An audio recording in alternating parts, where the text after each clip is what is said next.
जितनी मेरी जीजियां बैठी हैं, जितने मेरे जीजा बैठे हैं, जितनी मेरी बेटियां बैठी हैं, जितने मेरे बेटा बैठे हैं, जितने बुजुर्ग माँ बाप बैठे हैं, आज एक बात याद कर कर जाना, तुम किसी से आस लगाना छोड़ दो।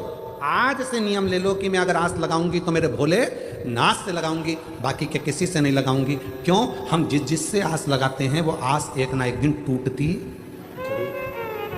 कितना सोच के बैठी थी मेरी बहू आएगी, गरम रोटी खिलाएगी, मेरे पांव दबाएगी, मेरी चंपी करेगी, ठंड में सरसों का तेल मलेगी। कितनी आस लगाई थी। पहले आस लगाई थी भगवान एक लड़का दे दे, भगवान एक लड़का दे दे, और मालूम पड़े लड़की हो गई तो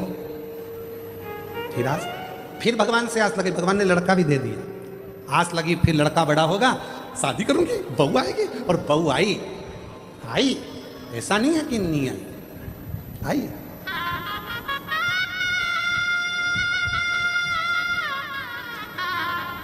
तुमने सोचा था तुम्हारे सिर पे पल्लू लेके पांव पड़ेगी।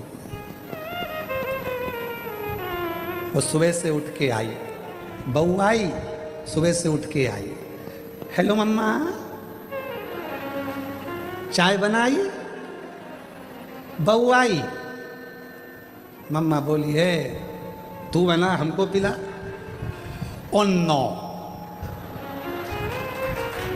मैं नहीं पिलाऊंगी। मेरे गई कमरे में, सो रहा था भेरू। अजी अजी, और ना जाने कौन कौन से 3-4 शब्द हैं, मैं बोलूंगा तो आप लोगों को बुरा लगेगा। और मेरा बाबू और मेरा वो क्या चाचू की जानू, हाँ ऐसा कुछ बोले। अब उसको उठा रही, अजी उठो। अब बोले क्या है? क्या? चाय। तो जाना किचन में, मेरी भी बना के ला। मैंने तो मेरे पापा के घर कभी ना बनाई। तूने चाय नहीं बनाई? नहीं, बेवकूफ बनाया। चाय नहीं बनाई। पति गया, चाय बनाई, इतने में माँ आ गई।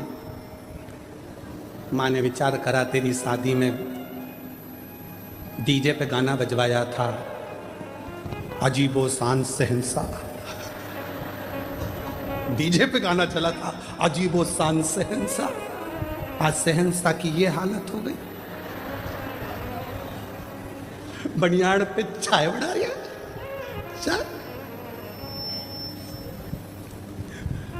माँ ने कहा चल हट, मैं चाय बनाती हूँ। किसी को दया नहीं आती, पर वो बुजुर्ग माँ हर जगह पर अपने बेटे के लिए खड़ी हो जाती। वो अपने बेटे के लिए हर जगह पर खड़ी, किसी को लामे बना दे। आज छोड़ दो, आज छोड़ दो। फिर तुमने आस लगाई घर में पोता हो जाए, पोता हो जाए। भगवान की कृपा से पोता हो गया, बड़ा हो गया थोड़ा सा। और पोता तुम एक दादी की गोद में बैठकर बोला, ओ दादी, ओ दादी, ओ दादी। दादी बोली हाँ क्या हो गया? वो पड़ोस में कल्लू ले रहनी, वो कल्लू है ना, उसके यहाँ पर आज रायता बना है, चने की सब्जी बनी है, पूड़ी बनी है, बूंदी बनी है, नुक्ती सेव बना है। इतने में दादी ने बोला बेटा उसकी दादी मर गई ना, इसलिए 12वां है, 13वां है, इसलिए बना है। इतने में गोदी में बैठ के पोता बोला तू कब मरेगी? बूंदी कब मिलेगी? दादी भी सोचे, आस लगा के बैठी थी कि सोने की सीढ़ी पे चढ़ूंगी, ये तो मुझे जीते जी चढ़ाए जा रहा, स्वर्ग की सीढ़ी। और विचार कर रही थी सोने की सीढ़ी चढ़ेगी। आस लगाना छोड़ दो। भाई भाई से आस लगा कर बैठा है मेरा भाई, बहन भाई से आस लगा कर बैठी है मेरा भाई, मेरी बहन, मेरे रिश्ते, मेरे नाते। शिव महापुराण की कथा कहती है किसी से आस मत लगाओ। नाता एक शिव जी से, दूजा नाता तोड़ दो, और रिश्ता एक शिव जी से, दूजा रिश्ता छोड़ दो। एक नाता, एक रिश्ता, एक कुटुंब, एक कबीला, फिर कोई संबंध, कोई आस का नहीं। कथा में भी आओ तो आस लगा कर मत आना, कथा में आओ तो आस लगा कर मत आना। मैं जा रही हूं, आगे बैठूंगी, आस लगा के आई थी, अंदर प्रवेश ही नहीं मिला। सबको फोन लगा रही, भैया जी कहाँ हो? भैया जी बोले हमारी तो खुद बैठने की सेटिंग नहीं हो रही, पीछे खड़े।